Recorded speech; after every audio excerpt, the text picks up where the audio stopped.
for taking the time to join us today. Your participation is greatly appreciated, and we are so glad that you could be here with us today. We understand that your time is valuable, and we are grateful that you have chosen to spend it with us. We promise to make it worth your time by providing valuable insight and sharing informative knowledge throughout the course of this general lecture. So once again, a very warm welcome to all of you. We hope that you find the general lecture but engaging and informative. Okay. Before we start, I would like to go over some important rules for today's general lecture. The first is, please ensure that you have a stable internet connection and are in a quiet environment to minimize background noise. The second is, please use the chat features to ask any question you might have during the webinar. The third is, please keep all questions and comments respectful and relevant to topic at hand. Please note that today's general lecture is being recorded for future reference, and the participant in Zoom, please use the format name institution underscore participant name. For the example, UNTAN underscore Indra. Okay, once again, the participant in Zoom, please use the format name institution underscore participant name. For the example, UNTAN underscore Indra. Okay, these are just a few guidelines to ensure that everyone has a positive and productive webinar experience. Now, let's get with our general lecture. Okay, general lecture series TE Talks departments to the program of Electrical Engineering of Engineering Tanjung Pura University with the theme Image Processing and Artificial Intelligence is Potential for Disease Diagnosis. Assalamualaikum warahmatullahi wabarakatuh. Salam, Om Swastiastu, Namo Buddhaya, Salam Kebajikan. Good morning and welcome everyone to this general lecture. The first, respectable Dean of Faculty of Engineering, Tanjung Pura University, Dr. Insinyur Slamet Widodo, MTIPM. Honorable the Head of Department of Electrical Engineering, Faculty of Engineering, Tanjung Pura University, Profesor Dr. Ingseno D. Panjaitan, STMTIPM. Honorable the Head of Study of Electrical Engineering, Faculty of Engineering Tanjung Pura University, Elang Derdian Marindani, STMT. The Honorable Timbalan Rektor Hal Ehwal Akademik, UiTM, Lecturer of Electrical Engineering, Faculty of Engineering, Universiti Teknologi Mara. Profesor Insinyur TS Dr. Siti Noraini Sulaiman as a speaker in General Lecture Series TE Talk today. And the participant of General Lecture Series today present in online or offline. Welcome to the General Lecture Series TE Talk today. First of all, let us praise to Almighty Allah Subhanahu wa Ta'ala. Because of His blessing, we are able to attend this event. Secondly, may peace be upon the Prophet Muhammad Sallallahu Alaihi Wasallam, who has guided from the darkness to brightness era. Ladies and gentlemen, my name is Muhammad Arif Bestari, will be the master of ceremony, and let me read our agenda this morning. The first agenda is the opening. The second is singing the national anthem of Indonesia Raya. The third is speech, and then prayer, documentation, and the general lecture which will be delivered by Professor Siti Noraini, and the last is closing. The first agenda is the opening. Let's open this event by saying Basmalah together. Bismillahirrahmanirrahim. Hopefully with saying earlier, this event can run smoothly as a result. The second agenda is singing the national anthem of Indonesia Raya. To the participant, please stand up.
Please sit down.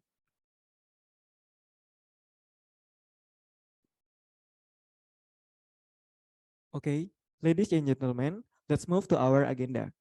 The first speech will be delivered by the head of study and as chief of the TE Talks today, Mr. Elang Dirdian Marindani, STMT. Dear Mr. Elang, time is yours.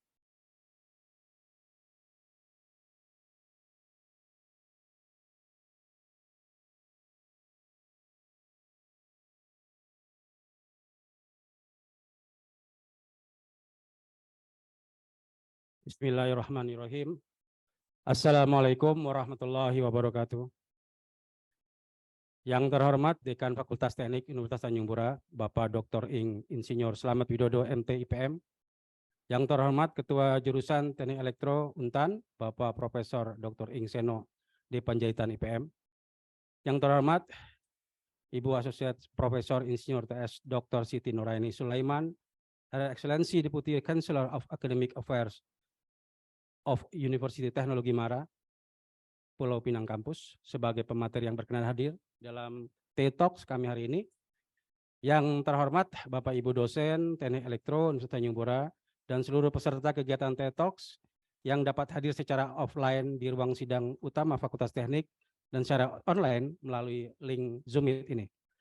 Puji syukur kita hadirkan pada Allah Subhanahu wa taala sehingga kita semua dapat hadir pada kegiatan TE Talks General Lecture Series Teknik Elektro 4 yang mengambil tema Image Processing and Artificial Intelligence, Its Potential for Disease Diagnosis.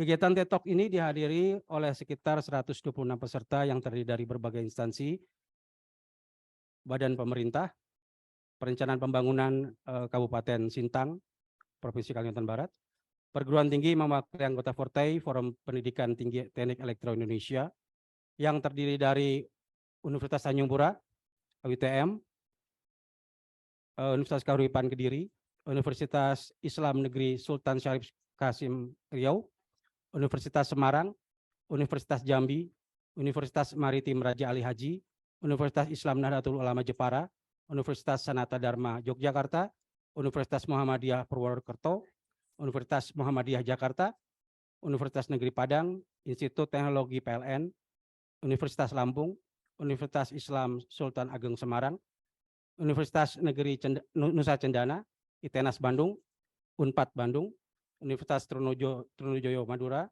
Universitas Nusa Mandiri, Universitas Komarudin, Universitas Riau, MLTP, USM, Universitas Andalas Padang.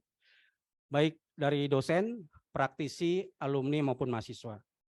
Tujuan diselenggarakannya kegiatan TE Talks Series 4 ini adalah menambah dan memperdalam wawasan dalam pengetahuan mahasiswa tentang penggunaan kecerdasan buatan dan pengolahan citra untuk mendeteksi penyakit serta bertujuan untuk memberikan wawasan tentang bagaimana teknologi ini dapat meningkatkan aktivitas dan akurasi dalam diagnosis medis. Ucapan terima kasih saya ucapkan untuk semua anggota panitia yang terlibat atas kerjasamanya yang solid sehingga terselenggaranya kegiatan ini. Semoga seluruh rangkaian kegiatan TE Talks dapat berjalan dengan lancar dan bermanfaat untuk kita semua. Selanjutnya kami mohonkan Pak Dekan Fakultas Teknik nanti untuk berkenan membuka acara ini. Terima kasih. Wassalamualaikum warahmatullahi wabarakatuh.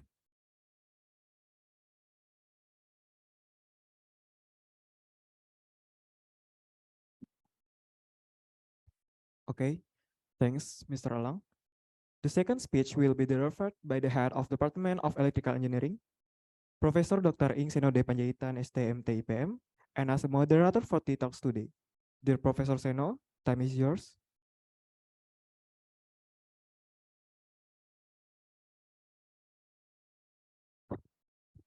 Good morning, everybody. So, welcome to Pontianak, especially welcome to Faculty of Engineering, and even more especially welcome to Department of Electrical Engineering, Prof. Siti. So, we are very glad to welcome you. This is the students and some of the audience also from the other universities. So, today, we will do like general lecture in mixed language, Bahasa Indonesia, Malay, and English. So we try. Yeah. And today we'll hear the fourth TE Talks. Prof. Siti asked me, what is TE Talks? TE is Teknik Elektro. So it's about electrical engineering talks. This is the fourth one. The first three is from industrial, from Schneider, from Wika, and from other company.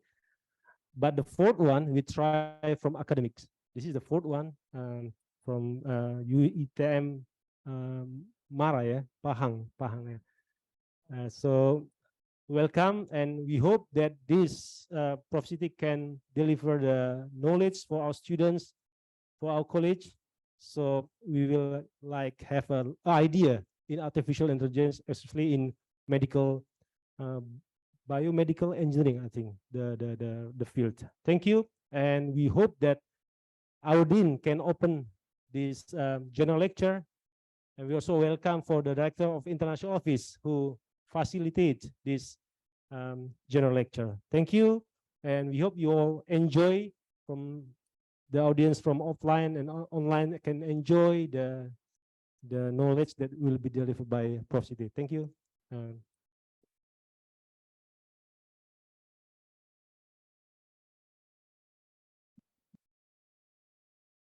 Okay, thanks, Professor Seno.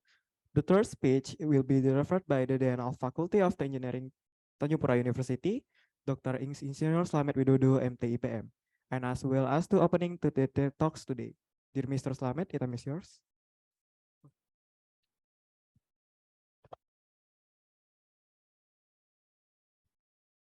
Bismillahirrahmanirrahim. Assalamualaikum warahmatullahi wabarakatuh. Selamat pagi, salam sejahtera bagi kita semua. Pertama, alhamdulillah kita dalam keadaan sehat bisa melanjutkan series dari ini series keempat seingat saya, jadi TE Elektro Talks ya. Jadi pertama terima kasih kehadiran dari delegasi UiTM, khususnya dari Wakil Rektor 1 Akademik Ibu Asosiat Profesor Insinyur Dr.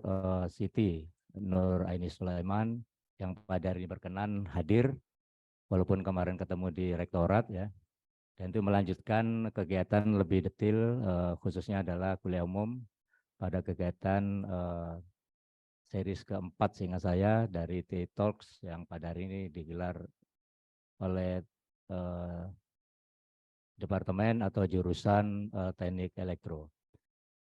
Terima kasih sekali lagi kehadiran Ibu Siti Noraini, semoga berkenan nanti berbagi sharing, Bu. Kemudian kepada dekan-dekan, kepada para kolega khususnya di Teknik Elektro, kemudian juga hadirin sini dihadirin Direktur International Office Pak Zairin, terima kasih. Kemudian terima kasih kepada Pak Kajur Prof Seno dengan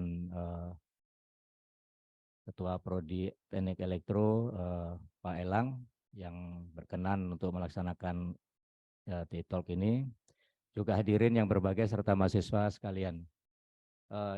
Semoga kegiatan ini berlangsung, jadi tetap berlangsung sustainable.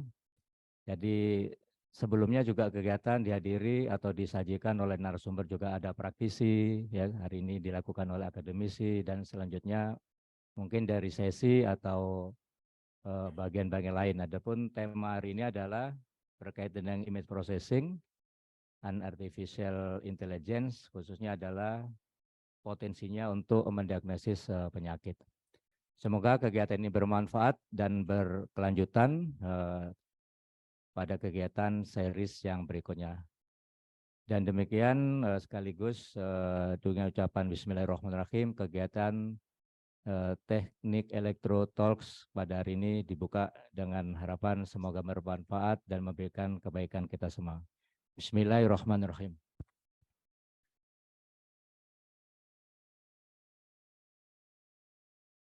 Oke, thanks Mr. Slamet. Selanjutnya adalah penandatanganan LOA dari UNTAN ke UiTM.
Okay.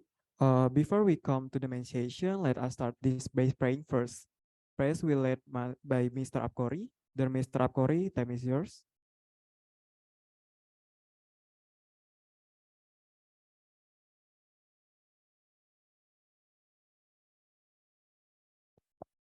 Assalamualaikum warahmatullahi wabarakatuh. Greetings, good morning, and may peace be upon us. Before starting this event, let us lower our heads, hearts, and souls to the one Almighty God according to our age of faith, and asking His blessing so that this event will proceed smoothly and beneficial to us. For Muslim, allow me to lead the prayer. A'udzu billahi minasyaitonir rajim. Bismillahirrahmanirrahim. Alhamdulillahi rabbil alamin. Hamda yuafi ni'amahu yukafi mazidah. Ya Rabbana walakal hamdu walakal syukru. Allahumma sholli ala Muhammad fi awalina wa akhirina. Allahumma ya Allah, oh our God, by conveying praise and gratitude to your presence for all your grace and bounty that you have given to us, to our leaders, to our community and country. Please make this event a useful assembly of science that produce useful results for our community and our country.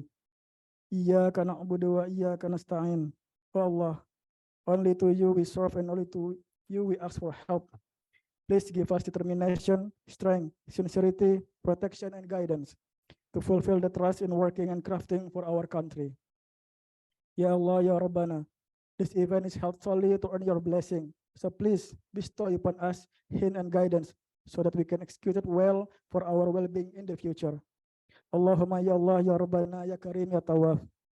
Please make all of us who are present here into trustworthy people, because we believe that with trustworthiness we'll earn your blessing. Rabbana taqabbal minna innaka antas samiul alim wa tub alaina innaka antat tawwabur rahim.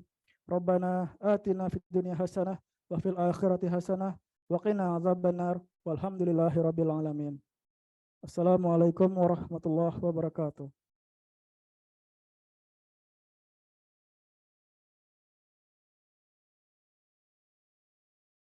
Okay, thanks to Mr. Apkori. Selanjutnya adalah sesi dokumentasi. Dan saya akan menghitung dari 1 sampai 3. Siapkan pose terbaik kalian. Oke, mohon dibantu operator. 1, 2, 3. Oke, next. 1, 2, 3. Oke, next. 1, 2, 3. Oke, thank you. Oh boleh. Oh boleh yang offline dipoto.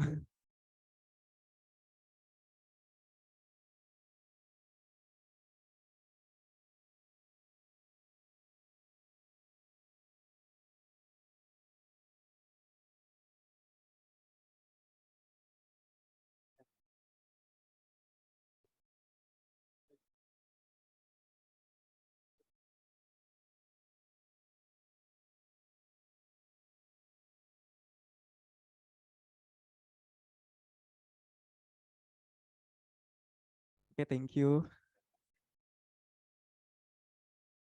And now the agenda will be taken over by Professor Seno as moderator from this point. Dear Professor Seno, time is yours.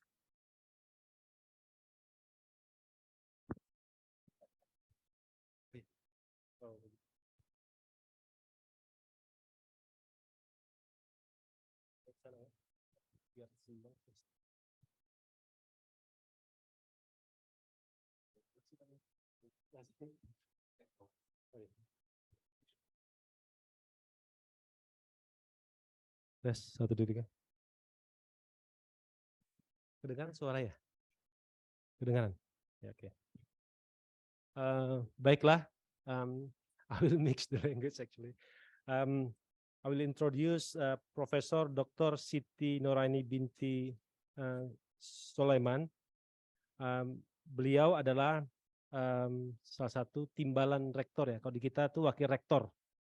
Nah, timbalan wakil rektor.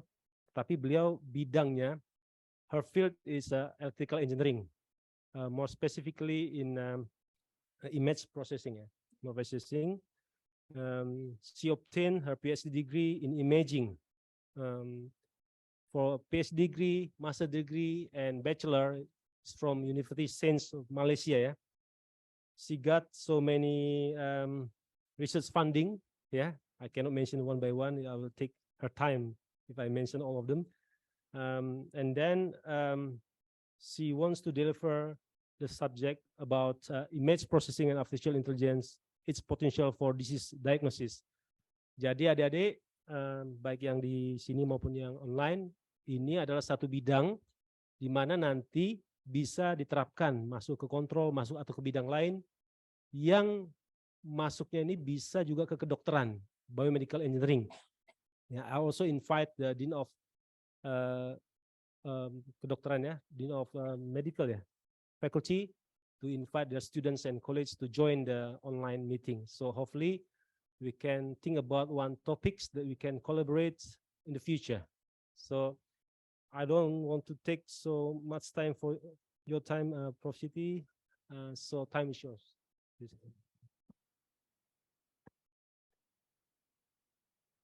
Bismillahirrahmanirrahim. Testing. Okay. Bismillahirrahmanirrahim. Alhamdulillahirabbil alamin wassalatu wassalamu ala asyrafil anbiya wa mursalin wa ala alihi wa sahbihi ajma'in. Allahumma shalli ala sayidina Muhammad wa ala sayidina Muhammad. Rabbi shrah li sadri wa yassir li amri wa hlul 'uqdatam min lisani yafqahu qawli. La haula wala quwwata illa billahil aliyyil azim. First of all, thank you very much to Fakultas Teknik specifically, okay, and UNTAN for you letting some time to hear my talk today, and thank you to Prof. also. When I contact him, saya menghubungi beliau. Saya maklumkan yang saya ingin ketemu, saya ingin datang ke UNTAN, and he invite me to give a talk for TE Talk, and as mentioned by him just now, I asked him what is TE Talk, and he mentioned that this is a regular talk. TE is for Teknik Elektro. Okay, and I think in my department, the biomedical engineering is part of the it's part of electrical engineering, because we have a department of computer engineering and system engineering. So biomedical engineering is the application. Okay, and image processing and artificial intelligence is one of the subject in our department in UiTM. Okay, so for today, my talk is about image processing and artificial intelligence, and I would like to see its potential for disease diagnosis. Okay, as mentioned by Prof. Sino, image processing and artificial intelligence can also be applied in several fields or several applications. For example, maybe Dr. Zairin mentioned that he's from architecture. Okay, betul tak saya sebut architecture kan? And he apply the image processing using the drone for his studies, implementation. So the image processing as well can be applied in many other fields. Okay, so without further ado, I would like to proceed with my presentation today. The presentation is about image processing and artificial intelligence and its potential for disease diagnosis. Okay, as introduced, my name is Siti Noraini Sulaiman, and I'm from UiTM Cawangan, Pulau Pinang. Okay, we have UiTM is the biggest university in Malaysia, and this is one of the branch which is located in Penang. Okay, so this is my outline of my presentation today, which is I would start with the introduction, and I will give some scenario of the health in Malaysia, and I will give some brief on the what is automated intelligent disease diagnosis system. and maybe I will introduce some of the cases that have been implemented, okay, by my student, PhD and my master student, and also I will introduce the research area or the research that we have done in our faculty, and then I will conclude with the what is the challenges and issues raised when we try to implement the image processing and artificial intelligence in disease diagnosis. All right. For the introduction, I will look at the health scenario in Malaysia. Okay, we start with the statistic, the cause of death in Malaysia. And we can see that the principal cause of death, this is the statistic for in 2020. The principal cause of death, the number one is the ischemic heart disease, which is the the ischemic heart disease, which is related to cardiovascular disease, okay, which is contribute up into 15% of the cause of deaths in Malaysia, followed by the pneumonia, 12.2%, and cerebrovascular disease, which is 8%, the transport accident, 3.8%, and the malignant of trachea, bronchus, and lung, which is 2.0%. So we can see that it is the cause of death is mainly caused by a disease which could be possibly prevented when we can detect it at early stage. Normally, for early screening and diagnosis, best method is by identifying those disease earlier. And then we look at the ratio of medical personnel in Malaysia. The ratio from the medical personnel, maybe the doctors, the radiologists, okay? The ratio in 2012, the ratio is 1 to 762 population. Okay, so in 2020, the number is increased, okay, where the medical doctor, the number currently, the medical doctor in Malaysia is 71,000. And both the medical doctor is located both in public and private sector. And the gap is kita kecilkan sedikit. Okay, now the number is reducing. The ratio number is reducing. The number become from 1 to 762. It would be 1 to 454 people, the population in Malaysia.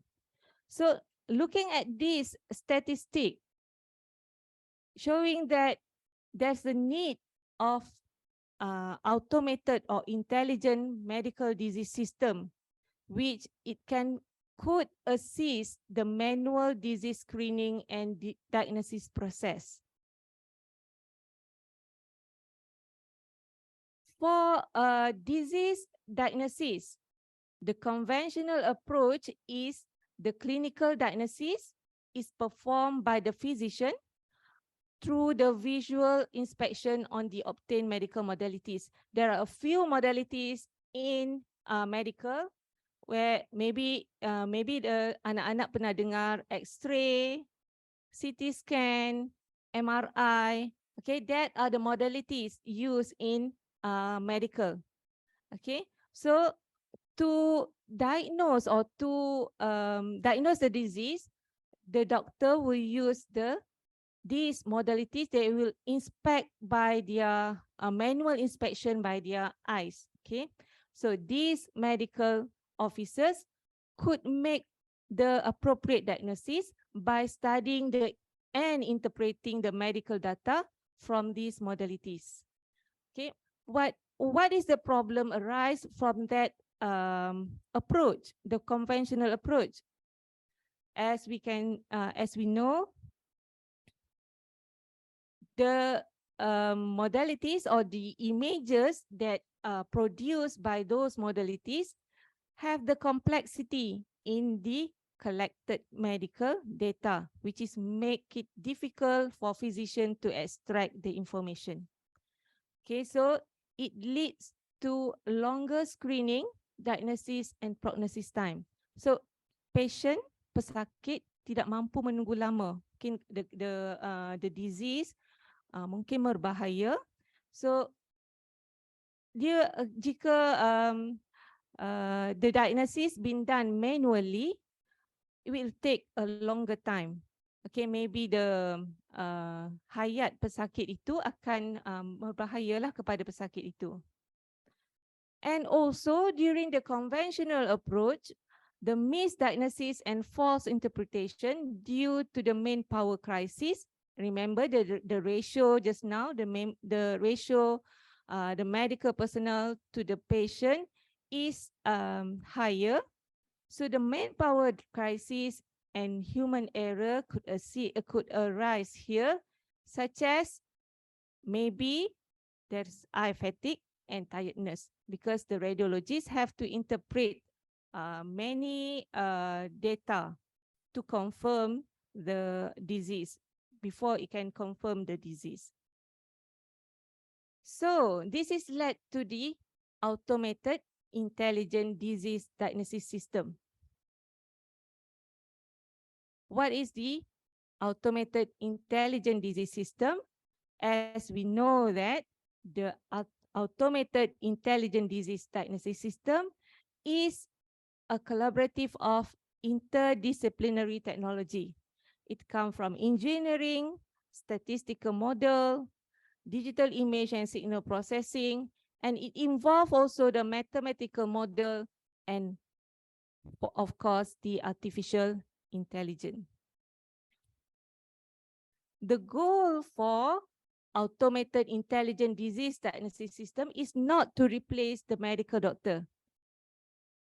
We are not going to replace the medical doctor. We still need the medical doctor, but it is act as a second opinion that can assist the medical doctor or physician to interpret the medical modalities accurately. This is the purpose of we having the automated intelligent disease diagnosis system. And also, we would like to improve the diagnosis accuracy, especially in the cases of we have the inexperienced physician, okay, by merging the benefit of empirical human and explicit machine. Okay, we would like to improve the diagnostic accuracy. And finally, we would like to provide uninterrupted and faster screening diagnosis and prognosis processes. This is our aim, not to replace the medical doctor. So, by using the AIDDS or Automated Intelligent Disease Diagnosis System, we need to integrate the image processing and artificial intelligence. And it involves several steps. Okay, we start with data acquisition, data pre-processing, because we need to prepare the data first before it can be fed into the image processing or artificial intelligence. Okay, and then we need to do the data extraction and data classification. For the data acquisition, in this stage, we convert and measure the input from the real world physical, the condition, to digital numeric value, because at first, the data could not be interpreted by the computer. So we need to convert to the one that can be, computer can comprehend it. Okay, in the form of medical images, normally the data acquisition is in the form of medical images. It comes from CT, MRI, PET, okay, positron emission tomography, X-ray or radiography ultrasound. This is the example of medical modalities, the images or the data that we acquire. Okay, The one that I mentioned is maybe in the form of images, or it can be in the form of signal. For example, EEG or ECG. So to process this data, it needs high-end and sophisticated equipment. Okay, the acquisition equipment, which is because we need to process the high-quality image and the signal so that it can be as far as the human vision. Okay, but there are a limitation for in this data acquisition, where the number one is human and technical error could occur during the image sampling preparation, or image where we acquire the sample. During the sample preparation, there could be human error, maybe the noise, or the image will be corrupted, or the data will be corrupted by the noise, or the limited specification of data acquisition equipment itself. So to overcome that, we need to do the data pre-processing first. To unify the medical input data into a standard condition so that the computer algorithm can be developed in such a way that it can be applicable to a wide range of medical input with different quality.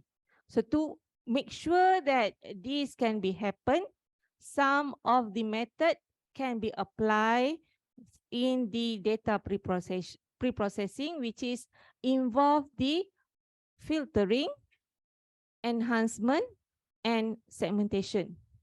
So a typical, the filtering is a typical procedure which is found in, at this stage is we need to filter the image. Maybe the image during the acquisition, the image is corrupted with noise, or the image itself has the noise artifact. So we need to do the noise reduction, or we need to smooth the image.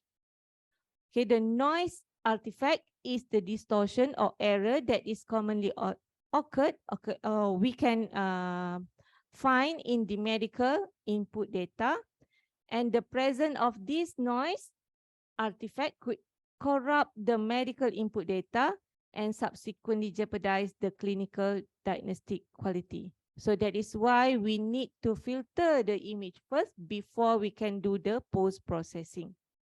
Or maybe the image would require the image enhancement, because sometimes the image is come with improper, or the setup is insignificant with the amount of lighting and occurrence of unwanted artifacts such as the powder, the blood, or the one that we call it outliers, or the noise. Okay, so we need to enhance it to become a proper image.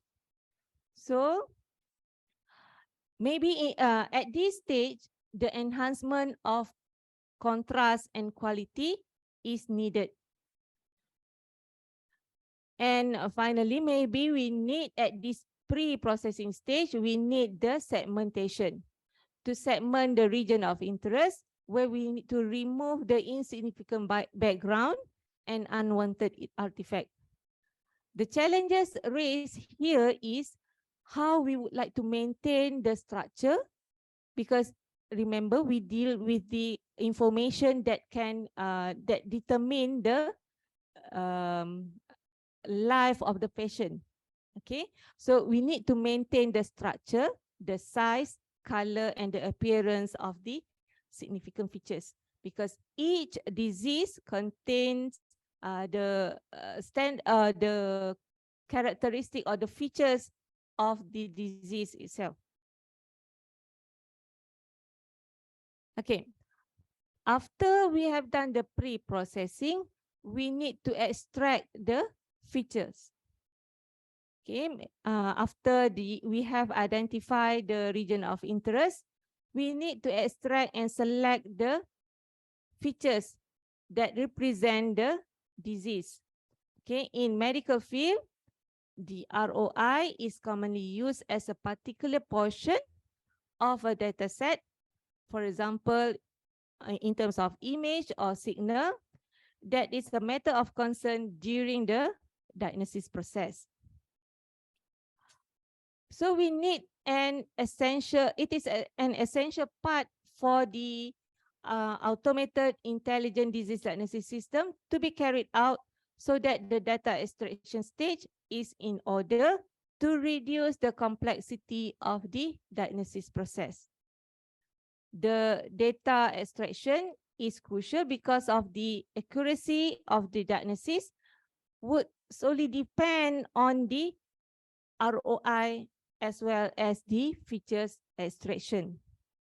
And this is the crucial part where the data selection is applied to remove the insignificant features in the image. So here, the final stage is the classification. Here we use, the machine learning or expert system. Okay, between the machine learning and expert system, there are some different principal rule. Okay, for machine learning, the machine learning provide tools that can significantly help medical practitioners to reveal the interesting relationship in the data that have been collected and have been processed just now. Okay, so the machine learning, which is based on classifiers, have the ability to predict and classify the disease based on the employed machine learning methodology. So in principle, the medical diagnostic knowledge of the machine learning based classifier can be automatically developed or learned from the description of the cases solved from the past. So maybe they learn from the past case that have been solved previously. For the expert system or case-based reasoning and rule-based system, the method such as the rule-based, which is involved the fuzzy and crisp, expert system and case-based reasoning are derived from the knowledge that accumulated from the expert of the given field. For example, in this case, we gain the knowledge from the medical expert. Okay, so the opinion, the diagnosis, and the prognosis of the expert are compiled into a rule. Okay, it can be the rule-based analysis structure according to the specific concept, and it developed in the particular diagnosis solution.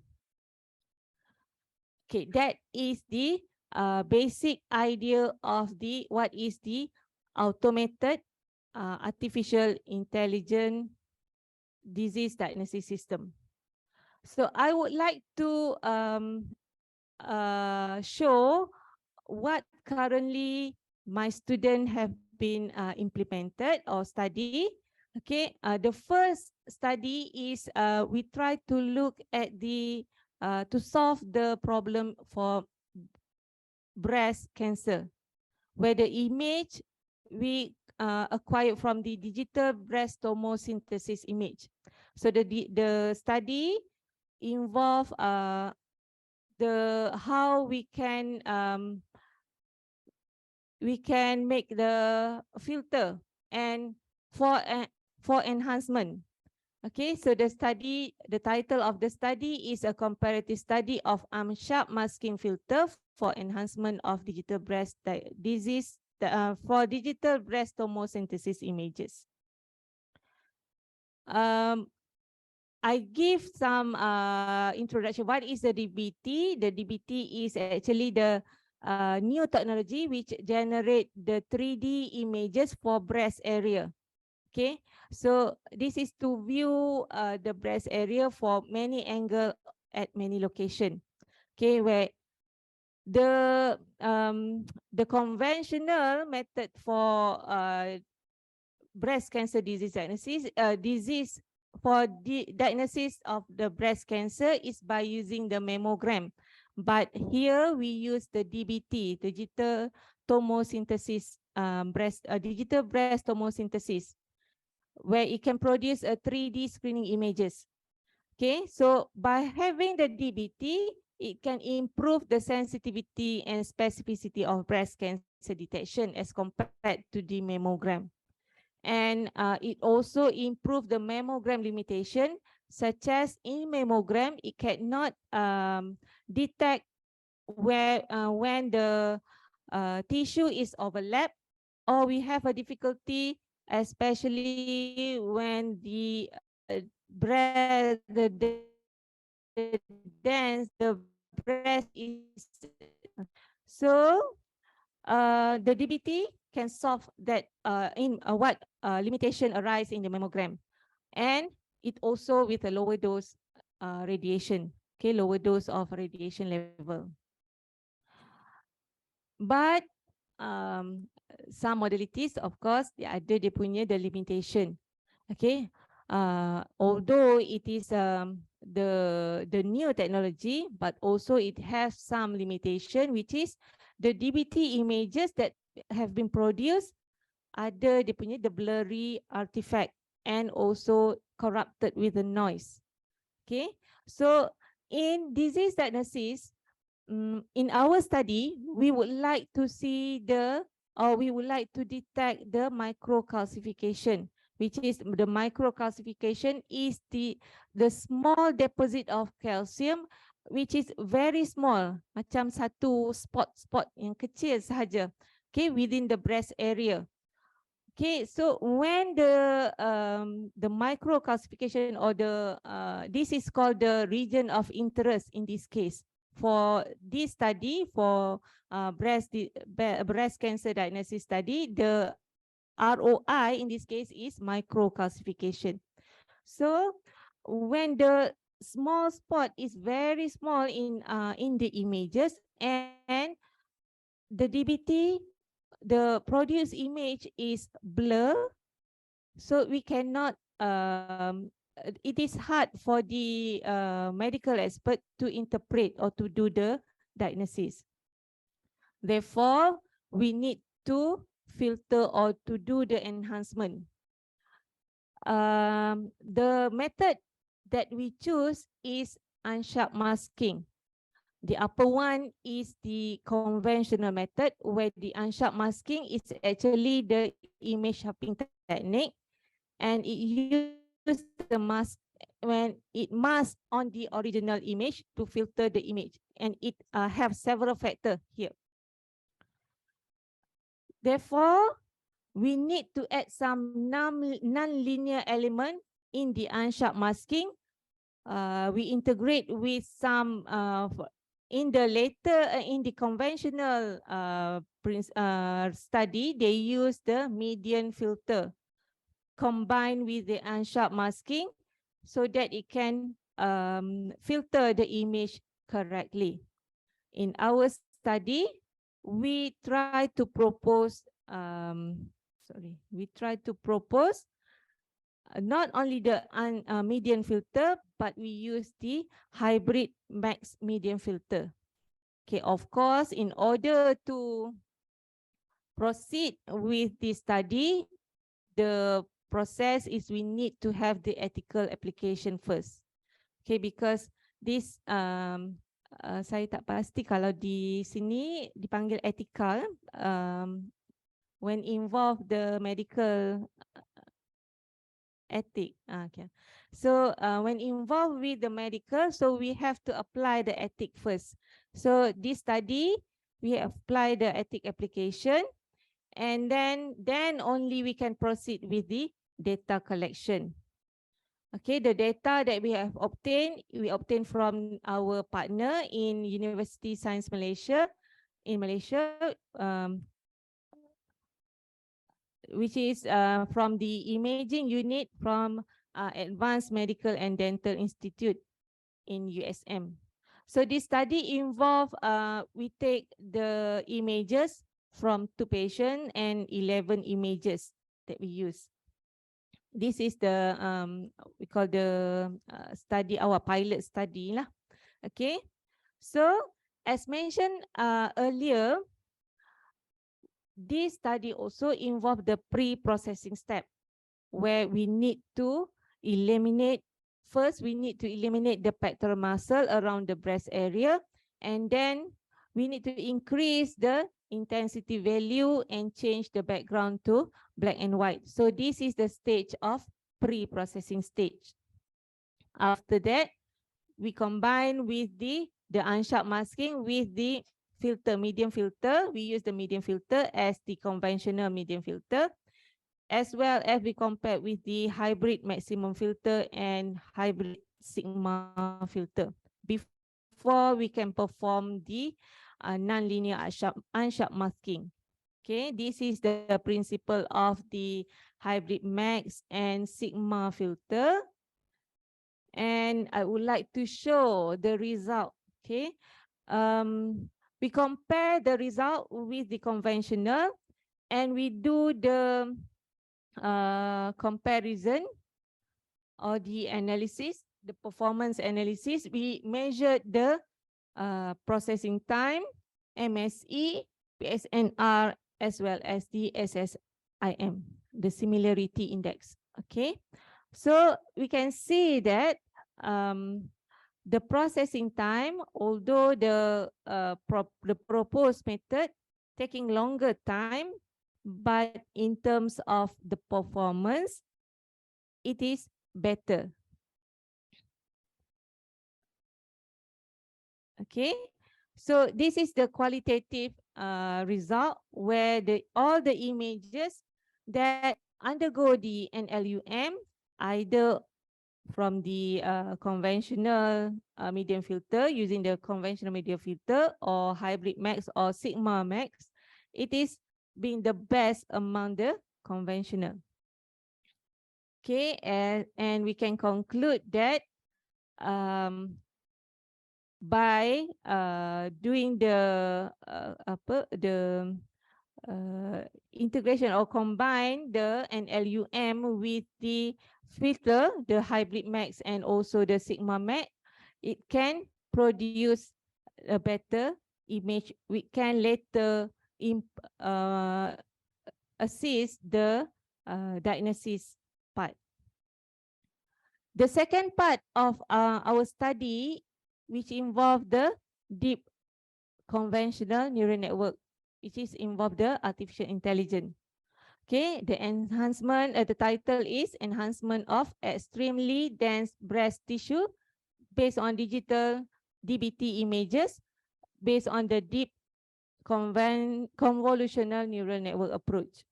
Okay, here, okay, maybe I can skip the introduction on the DBT and the breast cancer. We straight away go to the objective here. The objective is to extract the blurry features. Here we need to extract the blurry features and detect the blurry images by using the hybrid SVM CNN classification method for blurry detection of DBT image. This is because we have a large number from the problem statement, the large number of reconstructed DBT, it comes with slices, okay, with uncertainty image that later will limit the screening process, okay, because the image that produced by the DBT is many. So we need to, first we need to filter the images based on the blurry factor, their blurry factor.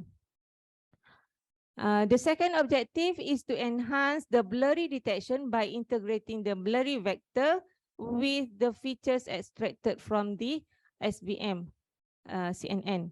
And then we need to model the new CNN model for microcalcification contrast enhancement of extremely dense breast tissue.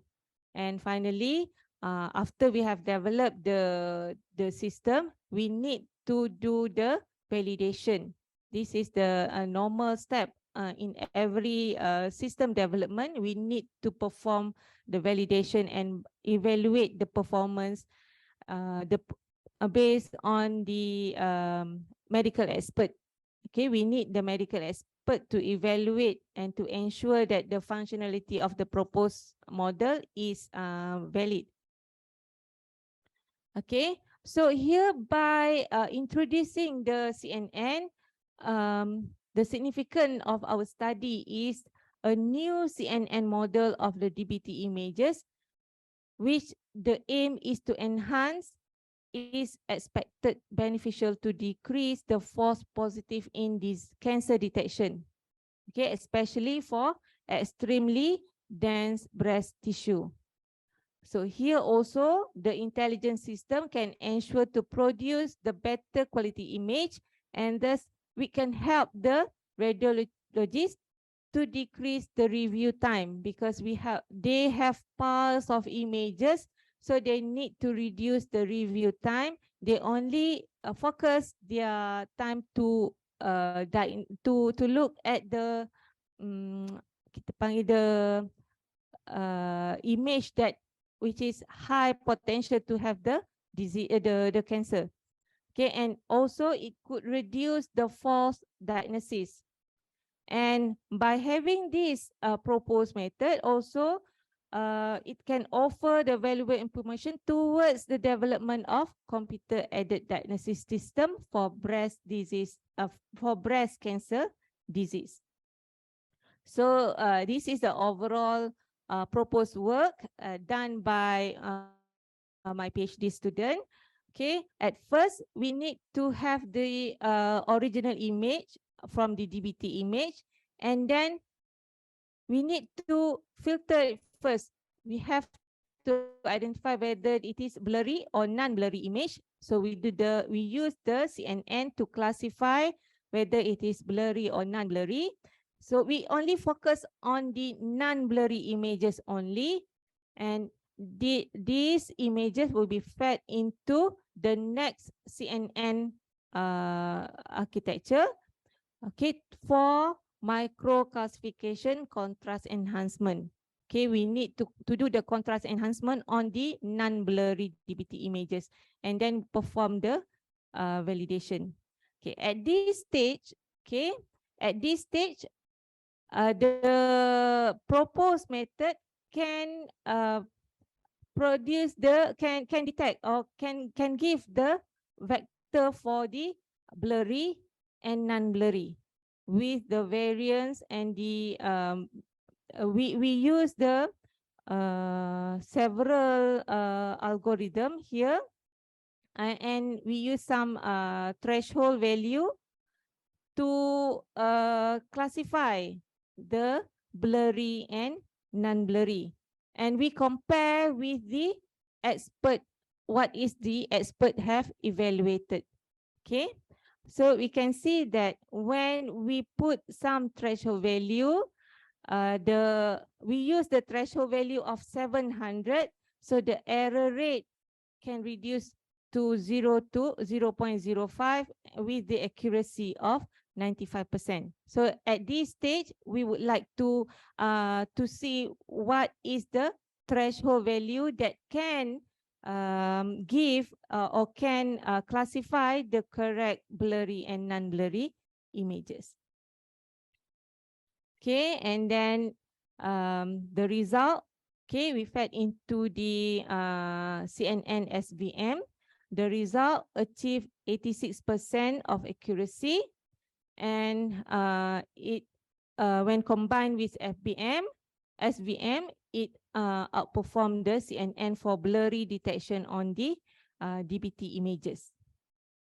So those two are a sample of study that apply the image processing and artificial intelligence for disease diagnosis.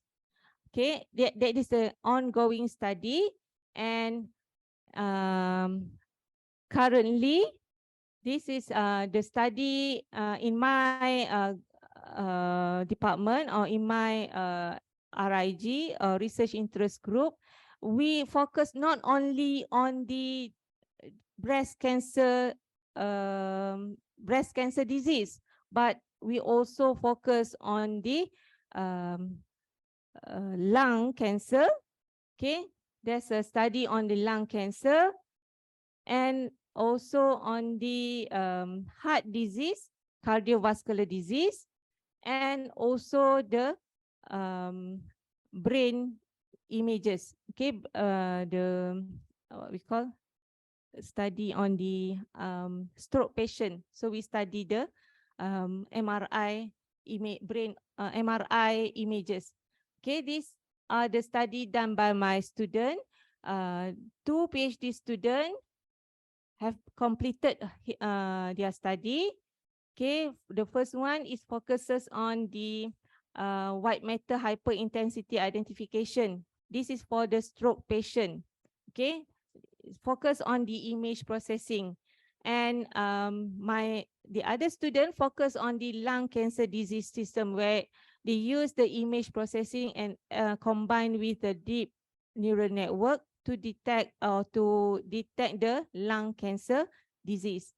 And for my master student, which focus on the microcalcification for digital breast tomosynthesis images using the convolutional neural network, and also it combined with the image processing. Okay. The final stage is we look at the challenges and issues. Okay. The challenges and issues in this field of study among the medical doctor. Are we ready to accept the computer aided as the second opinion? Okay, yang ini yang menjadi pertanyaan. Okay, are we ready to rely on computer? Okay, but as I mentioned just now, it is not to replace the medical doctor, but it is used as as a second opinion. Okay, and in terms of medical doctor, I believe in terms of medical field, I believe that the awareness and the policies issues on using the CAD is not widely applied yet lah. Okay, and also for the public percaya atau tidak dengan the disease that been diagnosed by the computer. Okay, and also are they trust on the maybe the confidential issues here when apabila dia diagnosed by the medical doctor. Of course the medical doctors abide with the confidential issues, but when we use the computer, so the confidentiality issues also is being dubbed here. And the possible solution here is integrating, might be we not to replace the CAD or computer aided disease diagnosis 100%. We need to integrate the decision made by medical doctors and machine, so that the research can be, it will lead to more objective screening and diagnosis result. Okay, more reliable. Okay, no, not to be more reliable, but to save the time. Okay, faster and save the time. Okay, and also improve the capability of the developed system. We need to increase the trust among the medical doctor and as well as the public. And we need to integrate with the engineering as well as the security and IT, so that the confidential issues can be tackled. Okay, so I think that will be all my sharing today. Okay, thank you very much. Yes, the applause. Okay, thank you for your nice presentations, Prof. Siti. And before we go into the questions and answer session, I will try to summarize the presentations. Prof. Siti talk about the image processing, or she call it imaging.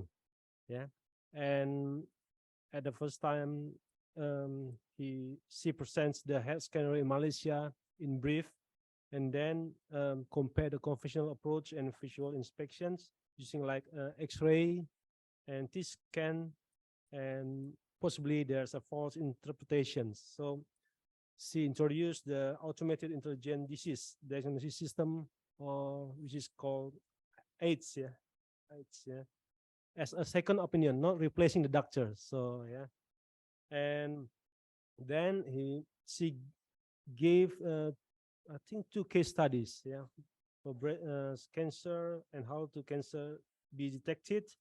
At the first time, it's using the dense breast tissue, or DBT, which have blurry artifacts and noise. So there's some like calcification.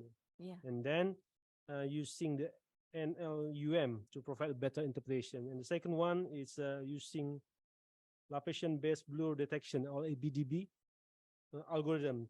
So the results is not quite different by the doctor interpretation. And then at the last, she highlight the challenge issue.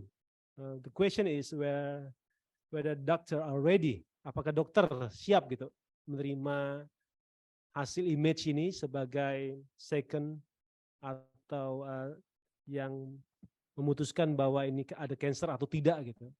Siap nggak dokter nih? And the second one, the public. Kita semua, apakah siap menerima? We ready to accept decision when we use this CAD, computer designs, the result of the image and conclusions using the machine learning or another artificial intelligence algorithm. Are we ready to accept the decision? So solusinya yang diberikan adalah combination, integrating between the doctor conventional one with the one who proposed by Prof. Siti. Next one is we go into the question and answer. Kita silakan bertanya dalam bahasa Indonesia, oke. Malay masih ngerti lah, karena kita orang Pontianak ya, jadi masih oke. Kemudian bahasa Inggris juga oke. Saya tahu di sini ada penelitian terkait dengan kesehatan juga, terkait elektro dan kesehatan. Kalau salah Bu Hilda ya, pernah riset tentang kesehatan. Sini ada orang informatik nih, Pak Arif. Mungkin nanti bisa juga ya terkait machine learning, artificial intelligence, itu tidak jauh-jauh antara electrical engineering, informatics. Tinggal aplikasinya kemana. We also try before to find the image processing in crops, in padi. Give the image, because if you use the very expensive camera, it's about 80 millions in rupiah. But if we can use the very cheap camera with this image, we can decide the crop is good or not. It will be, the device will be much cheaper, and I think the farmer will want to buy it. That's all. Ada pertanyaan? Maybe from the online. Ya silakan, one by one. Bu Hilda sama Aldi. Nah, Aldi juga nih image processing, machine learning ya, mahasiswa. Oke, silakan Bu Hilda. Ada mic nggak ya? Harus ke depan. Enggak, biar kedengaran ke online.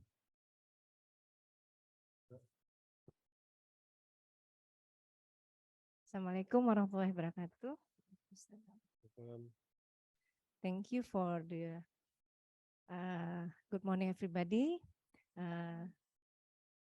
Salam kenal, Ibu Prof.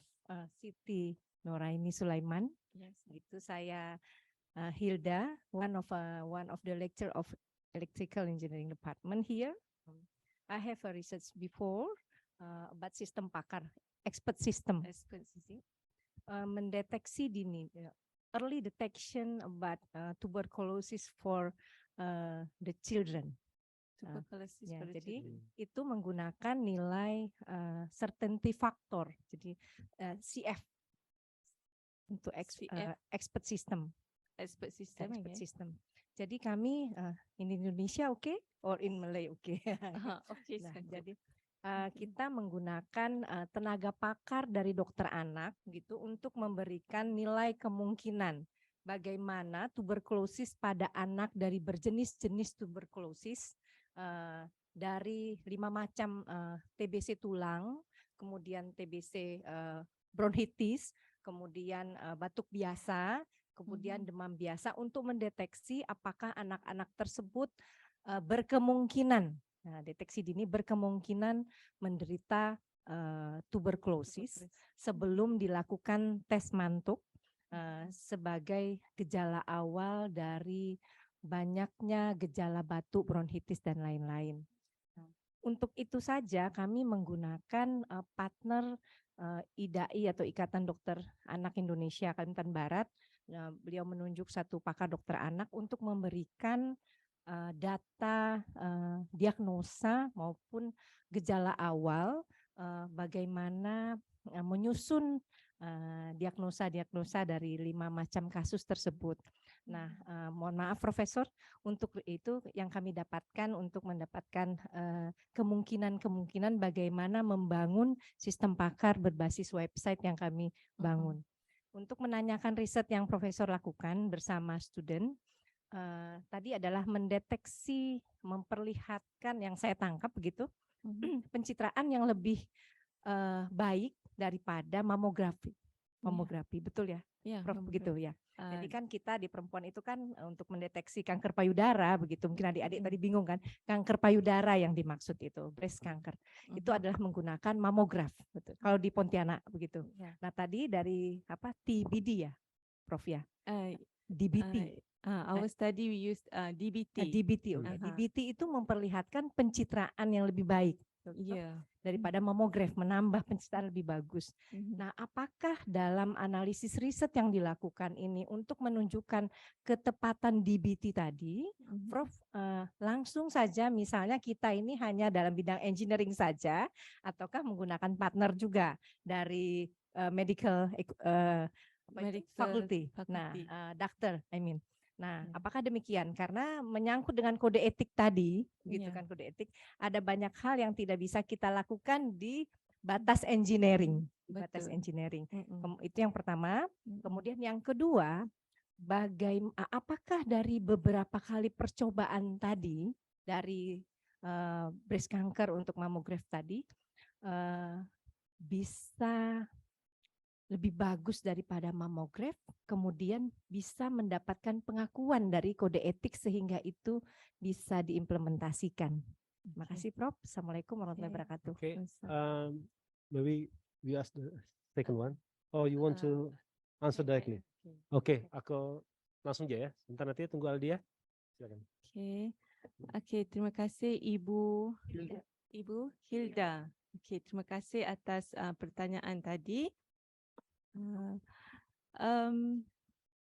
Research yang Ibu Hilda sendiri melakukan sangat menarik berkenaan dengan tuberculosis kan.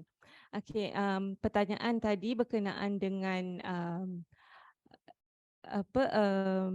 adakah saya punya partner?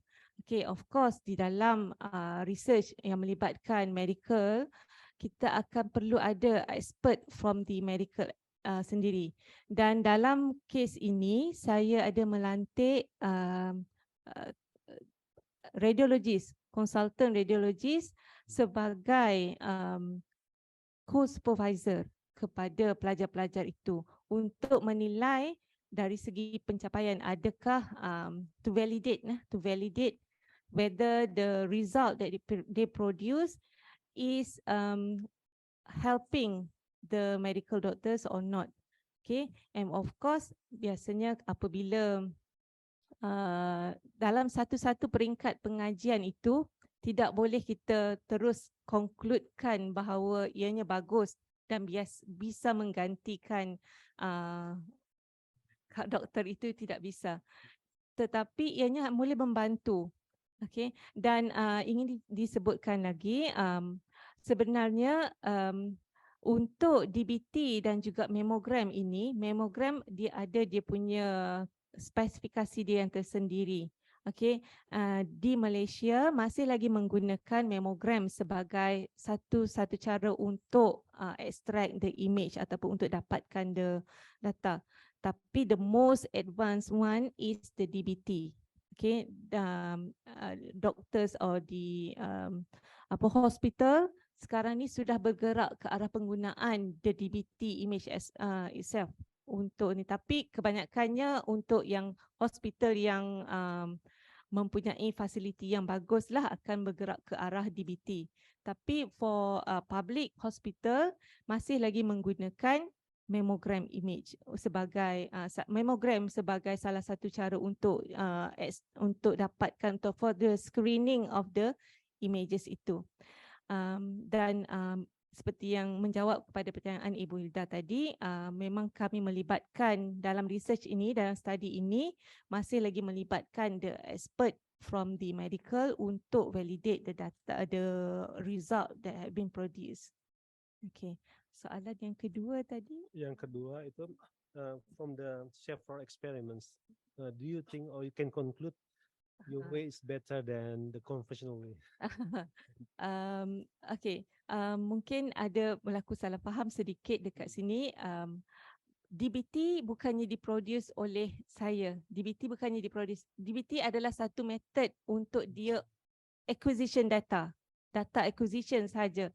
Dia akan berada di antara sama ada memogram ataupun DBT untuk kita dapatkan image itu. Tetapi disebabkan I go for the advanced punya image acquisition, so I go for the DBT images, how they acquire the data itself. Jadi intinya ini tidak ke image-nya, tapi bagaimana menginterpretasi the image ya. Yeah. So maybe the question is the accuracy. Yeah. Tapi tadi udah ada hasil terakhir tentang perbandingan. Kemudian Aldi, Muardi, ini students, our students. Ya silakan Aldi. Yang lain siap-siap ya sebelah sini. Yang mau kalah sama Aldi. Sama yang online silakan diketik jika ada.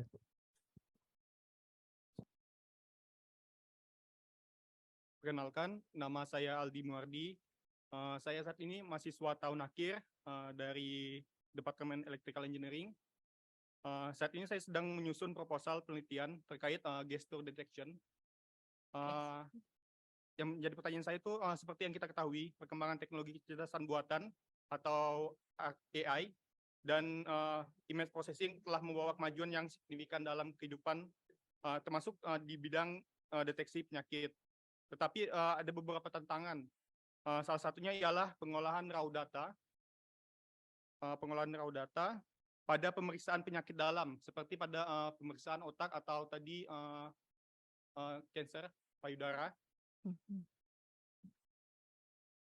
Data yang digunakan itu kan menggunakan salah satunya menggunakan magnetic resonance imaging atau MR image, yang mana datanya diperoleh dari yang mana datanya itu kan memiliki kualitas yang sangat rendah dan memiliki kontras yang tidak mencukupi untuk interpretasi visual atau efikasi data dari MR image tersebut.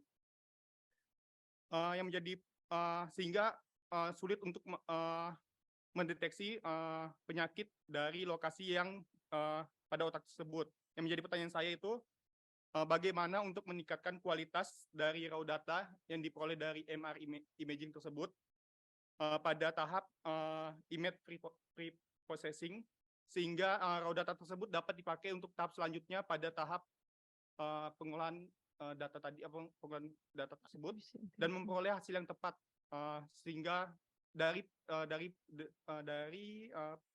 yang diderita oleh pasien tersebut gitu. Okay. Shall I repeat or? Okay. Okay. Terima kasih Ali, saudara Ali. Aldi. Minta maaf saudara Aldi. Saya doakan semoga sukses dalam penyiapan research proposal itu.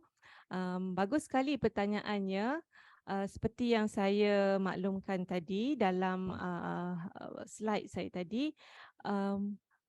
untuk kita dapatkan data yang bagus sebelum kita dapat masukkan ke dalam whatever method that we choose, whether we need to use the AI or deep learning, okay, we need to do the pre-processing first. Okay, so at this stage, okay, sebenarnya stage ini yang kita nampak melihat kata ianya hanya pre-processing, but it is a crucial stage before it can be fed into the artificial intelligence or whatever system that we have proposed. Okay, method apa yang sesuai? Aldi bertanyakan tentang method apa yang sesuai untuk kita gunakan. Ini bergantung kepada jenis image ataupun tujuan objektif yang kita perlukan. Contohnya sekiranya permasalahannya bermula sekiranya image yang kita dapati itu sangat telah dikorupsi by the noise ataupun the blurry, so we need to have a good filtering method, okay, a good filtering method so that the contrast ataupun the noise, the noise we can filter it out at the very early stage, okay.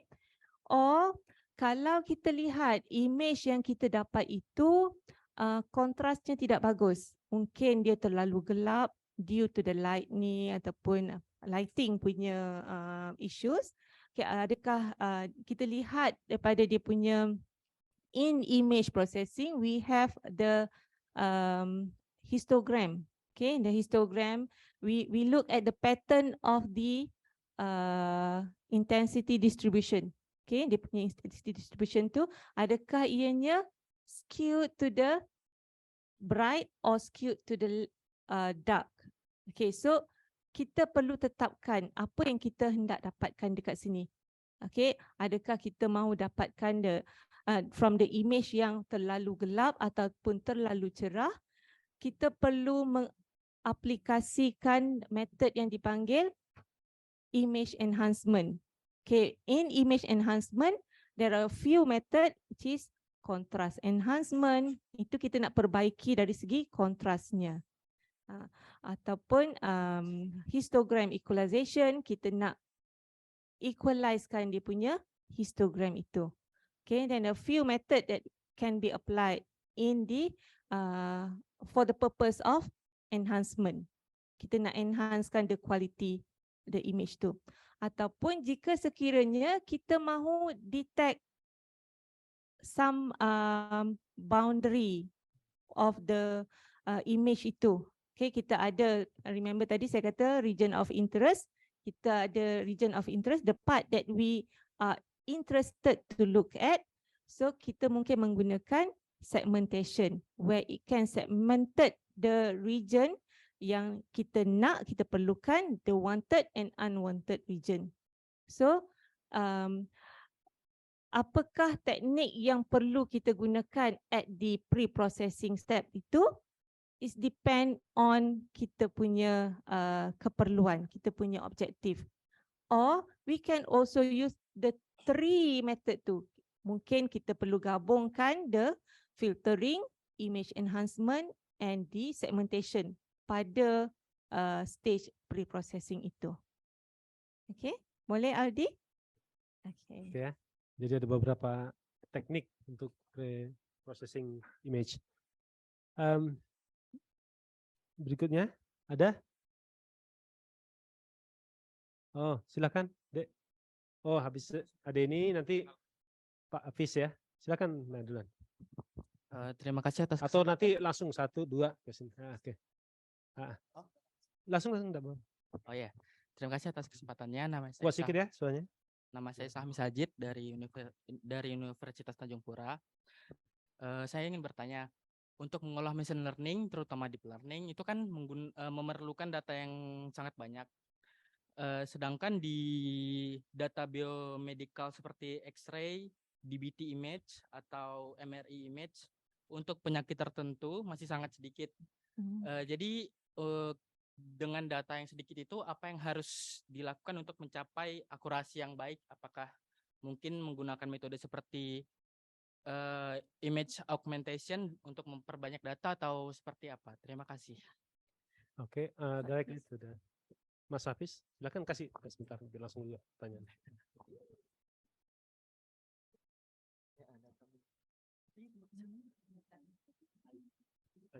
Tadi Ajib ya? Syami, wajib ya. Bismillahirrahmanirrahim. Assalamualaikum warahmatullahi wabarakatuh. Waalaikumsalam. Perkenalkan, saya Hairul Hafid. Saya juga dari dulu S2 di Medical Informatics di Universitas Islam Indonesia. Kajian saya juga tentang image processing mengenai dipstick urinalysis 4 tahun yang lalu. Di mana dipstick urinalysis itu untuk mengklasifikasi 10 kelas di dalam satu citra. Nah, yang jadi pertanyaan kan, semisal kita meneliti di medical informatics, tentunya kita melalui tahap pengumpulan data, analisis, dan pada akhirnya evaluasi sistem ya Bu ya. Prof. Yang jadi pertanyaan, tentunya kita di medical informatics, di image processing ini bakalan dan berhubungan dengan SPK, di expert system, AI, itu pasti akan mengukur sistem dengan mengukur pertama akurasi, spesifisitas, sensitivitas, nilai duga positif, nilai duga negatif, presisi F1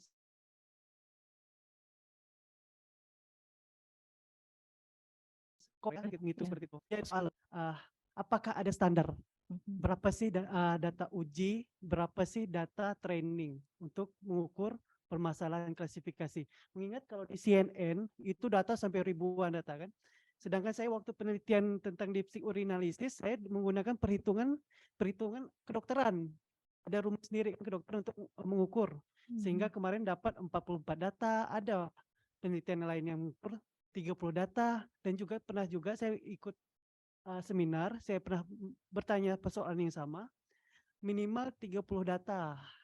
Sandra statistiknya kan gitu. Untuk data yang susah. Lagi pula kemarin kan yang saya teliti itu adalah data primer.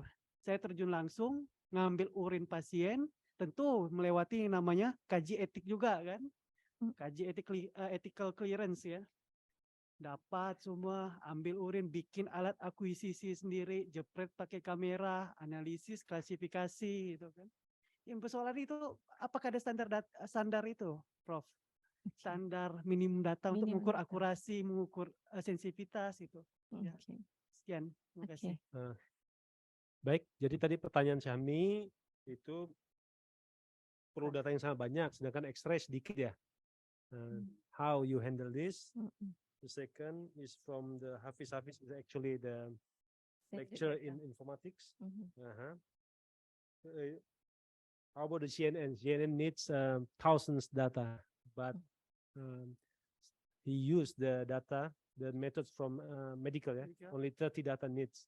So how you handle if you use CNN? Okay, saudara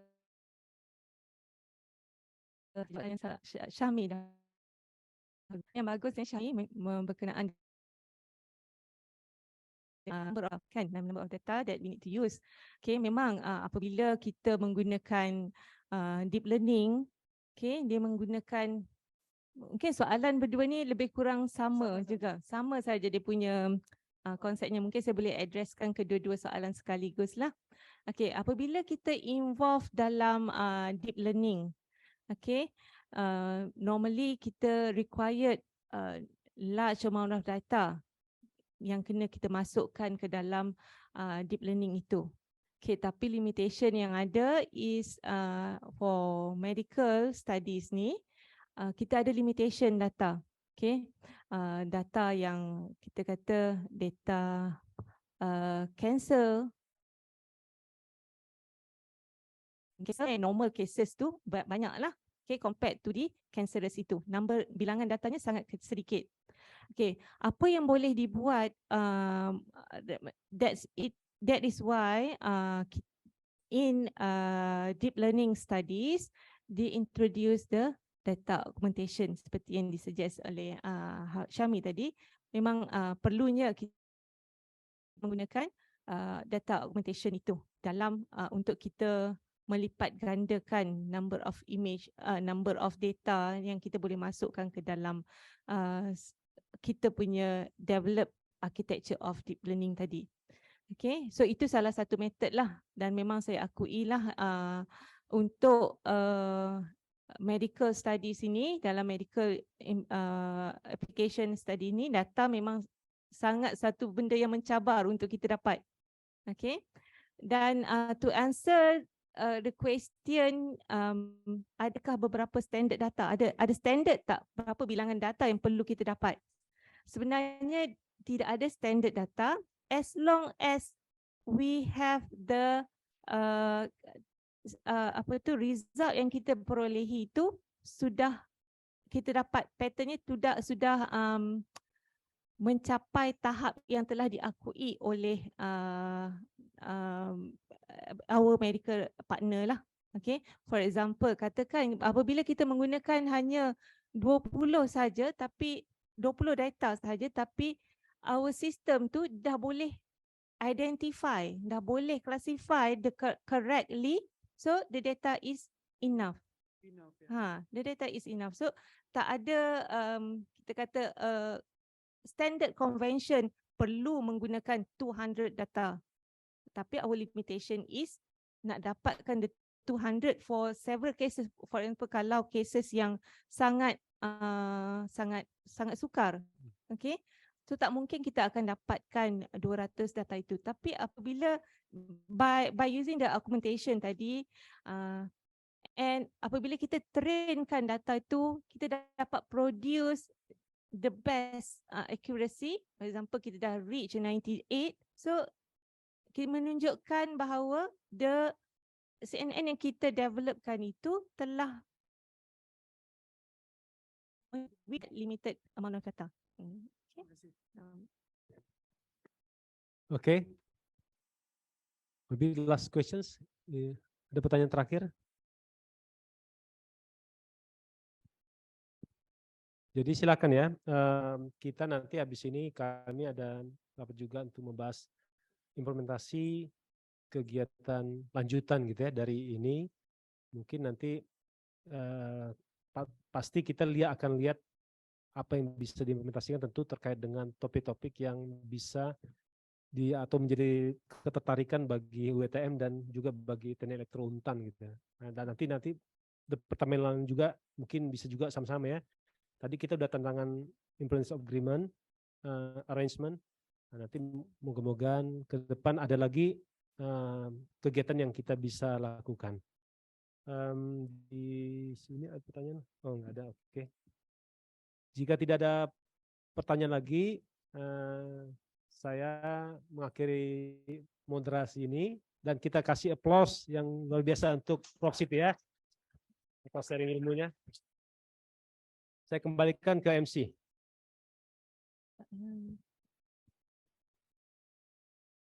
Hah? Nggak ada. Ada kan? Nggak ada kayaknya. Nggak ada.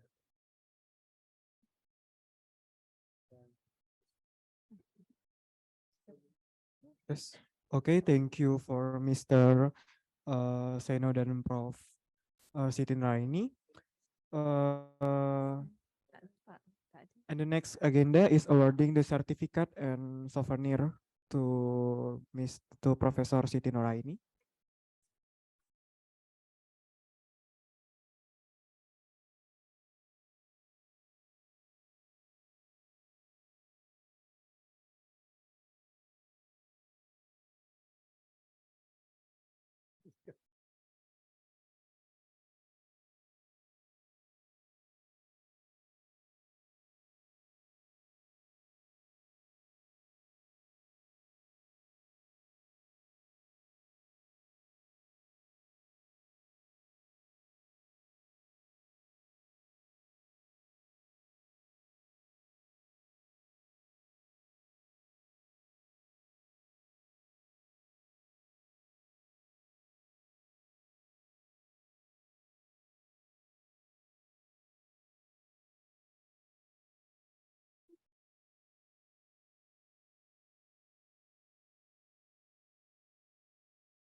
Okay, before we close our agenda today, we kindly remind you to fill in the attendance form. The link in can be found in the Zoom chat. Jangan lupa untuk absen kembali yang ada di link Zoom di kolom section. And then next closing general lecture by the head of Department Electrical Engineering, Profesor Seno, untuk menutup acara ini. Oke, dear Profesor Seno, time is yours. Baik, terima kasih atas kehadiran adik-adik, kolega sekalian, bukan hanya dari elektro, dari informatika ada. Terima kasih atas kehadirannya. Semoga TE Talks yang keempat ini menambah wawasan. Jadi image processing ini adalah ilmu yang sangat berkembang, melintasi berbagai bidang ilmu sebenarnya. Masuk informatika, masuk kesehatan, masuk ke pertanian, masuk ke elektro, macam-macam. Tinggal nanti fokusnya kemana aja itu baru kena gitu ya. We thank you Prof Siti for your visiting, for your lecture. Hopefully your sharing will be oke. Dengan demikian saya tutup acara ini. Terima kasih atas kehadirannya.